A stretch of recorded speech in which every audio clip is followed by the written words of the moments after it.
In our second episode of the Twilight Zone, we shall be playing with the concept of a genre within a genre. Not only will this be an episode of the Twilight Zone itself, but this episode will take place in the genre of a film noir. Now, I would like to point to you to the three pairs you see upon this stage. In a moment, you will choose, will it be group A, B, or C, which this episode will focus around. But imagine this first in your own minds, for you are the very stars that twinkle within the Twilight Zone. The year is 1947, San Francisco, California.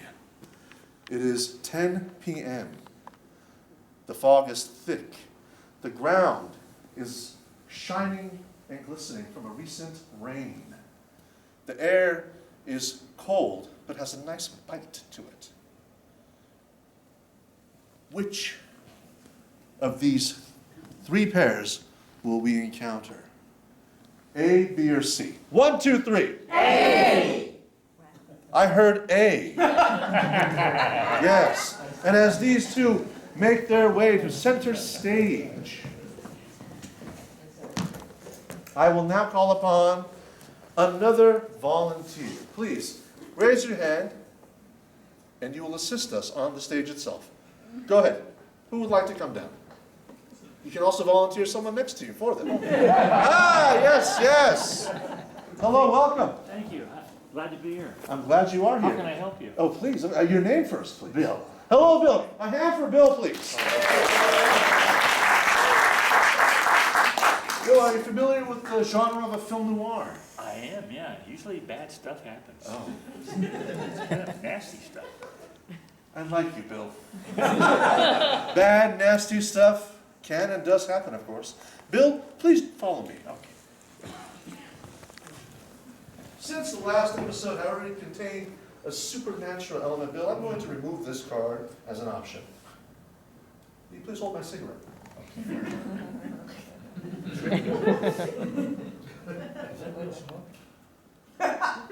No. Bill, you know the drill. I know the drill. Phil? Bill. I like him. Bill, please choose a card. How about this one on top Take that it. no one ever picks? That's true. And Bill has chosen the card, a secret. Fantastic. Bill, thank you so much, sir. You're very welcome. Please, let's get started. Yes, a secret. There's a secret that these two either share together. Perhaps it is a secret that only one of them has. Perhaps it is a secret that either both of them or one of them will discover as the scene and the story progresses. On the count of not one, not two, but of three, I would like you to please call out and tell us all what is the secret. 1, 2, 3. Yes, sir. Lucifer's son. Yes. Lucifer's son. And now I bring forth episode number 2 of the Twilight Zone, The Red.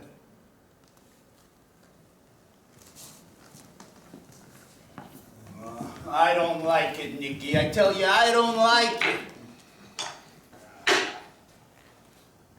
You never like anything, Tommy. Nikki, You never like anything. why do we have to stay holed up in this stupid hotel room? It don't make sense and it don't feel right. Tommy, the Dane paid us to put out watch. And it's a nice hotel room. There's a bar. All we have to do is watch this window and tell her who comes and goes. Yeah. That's it. That window, right there. What do we know about this dame? We don't know nothing about this dame. We get a strange envelope slipped under the door. We follow its instructions. We find out we're supposed to stand here and watch for what? We don't even know. I tell you, Nikki, it ain't feeling good. Tommy, it's easy money. You're drinking free booze. We have a $200 retainer. We're good for the next month. We just write down who comes and who goes. Black car, 2 gentlemen, easy money. Nicky, this might all be all right for you. You're a professional detective. You make your living doing this. Me, what am I? I'm nothing but your mope cousin that you're bringing along for a pity because I can't get a job anywhere else. Nicky, You're Nicky. I know that. Thomas, listen to me. Listen.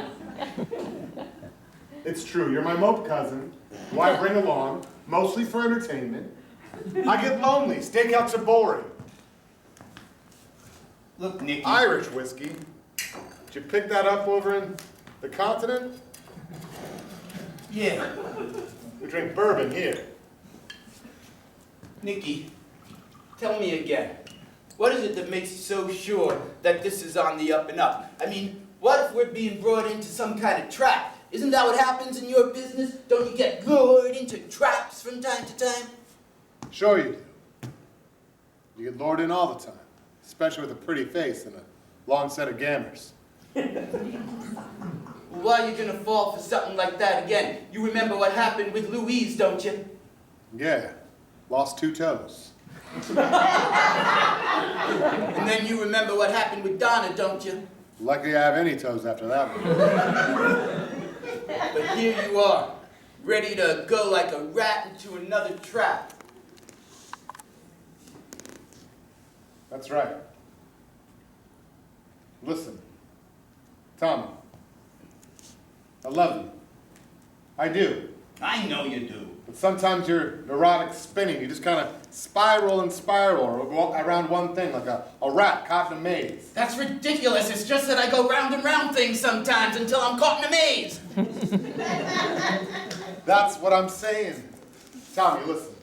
Have an extra drink and relax. I'm sure nothing's going to come knocking on our door and shaking anything up. We're just going to sit here, me and you, until morning. Nicky, you remember when we was kids, right? Growing up in Canarsie, all the way across the country in a nice little neighborhood, a nice little home. That's when life was really fine. A nice little neighborhood, a nice little home.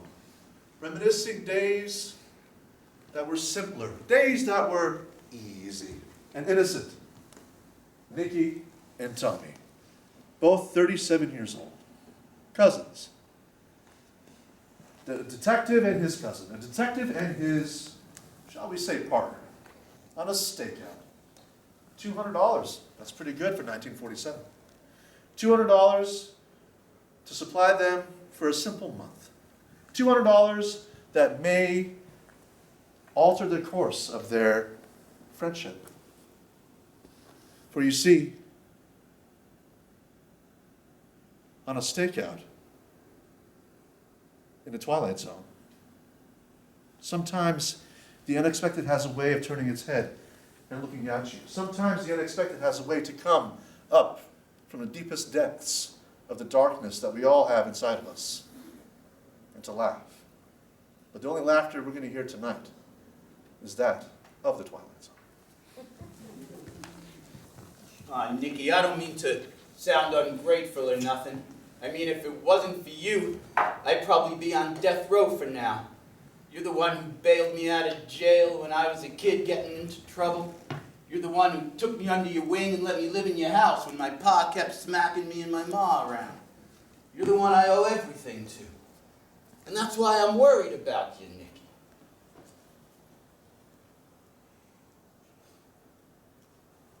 Worried about me? Why would you worry about me? Well, those long, dramatic pauses for one.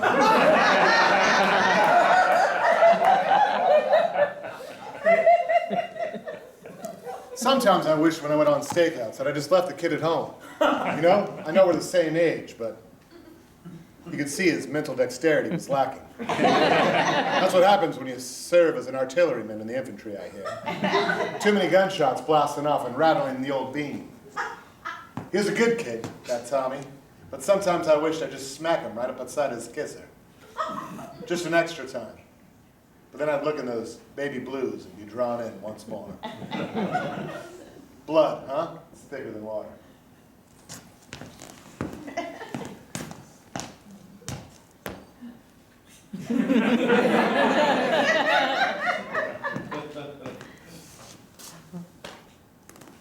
Well, maybe it'll all work out after all.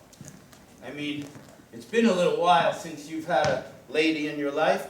Maybe the 38th time's a charm. Maybe so. You know, I think maybe I give up the old skirt chasing game. Don't know how many phalanges I have left.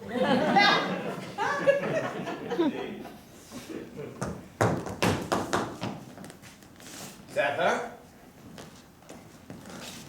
Excuse me. I got locked out of my room. Oh. So you want to stay in here? Just for a bit. No one was at the desk in the front office. Well, we can give him a call. Oh, yeah, sure. Thank you so much. Have a seat. You want a drink while you wait? Sure, maybe a cigarette. We're just fresh out, sorry. I found one more. Oh, well. Guess I should have shook that thing harder. Oh, she's right. There ain't no answer down there. That storm must have hit harder than I thought. Well, you can stay here until you get the phones turned back on. I'm Thomas. That's Nikki. That ain't right. I'm Nikki, and that's Thomas. Sorry. You're letting her addle-brain you already. It's fine. Just one moment, if you don't mind, miss. Don't you see what's happening? This strange dame walks into the room and all of a sudden you can't remember who's who and what's what. I haven't even started flirting with her yet. Nikki, Thomas, St. Nick. And what if the boss lady that hired us finds out that instead of keeping our eyes peeled, you're flirting with the dame next door? Well, you keep your eyes peeled and I'll flirt. That sucks. I'm Dorothy. Nikki. My friends all call me Nick. Oh, can I call you Nick? You can call me whatever you like, sweetheart. What's up with your friend over there? Cousin. Cousin, he seems angry. Yeah, he's a little angsty, that one. He's a good guy. You know, he really sees more than you think, but knows less than he looks like. Well, what are you boys doing? Hey, excuse me, I think I see something, but I don't know nothing about it. Why are you guys looking out the window? We're on a little stakeout. A stakeout? I'm a detective. You're a detective? Professional gumshoe.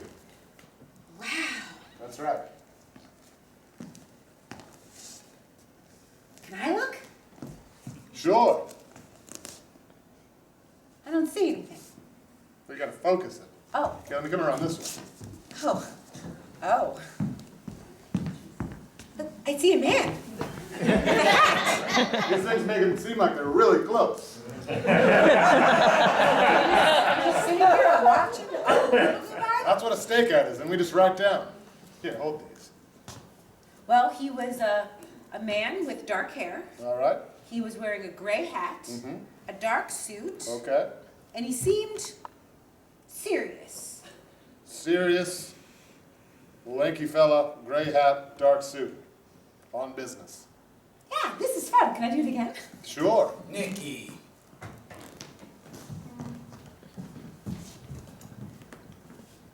Ooh. I see a beautiful lady. Black dress, smoking a cigarette. She seemed a little like your friend there, anxious and nervous. Oh, interesting. Cigarette, black dress, serious, anxious, beautiful dame. Check.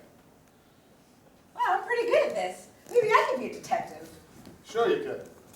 Maybe I could give you some lessons. Where'd you go? Right. Oh, you're good. You found me.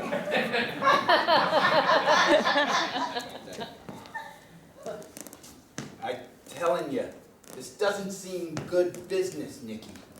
Yeah, no, I understand. Listen. What harm can it do? There's 6 pairs of eyes watching one window now. Yeah, what harm could it do? Why don't you just relax? Why don't you just relax? The very words that Vicky. Thomas. I was testing you. Didn't want to hear. But meanwhile, as they were attempting to relax, the big boss lady and her henchman, Stash, were down at the most ritziest poppin' club of all, the Uh-Oh Club.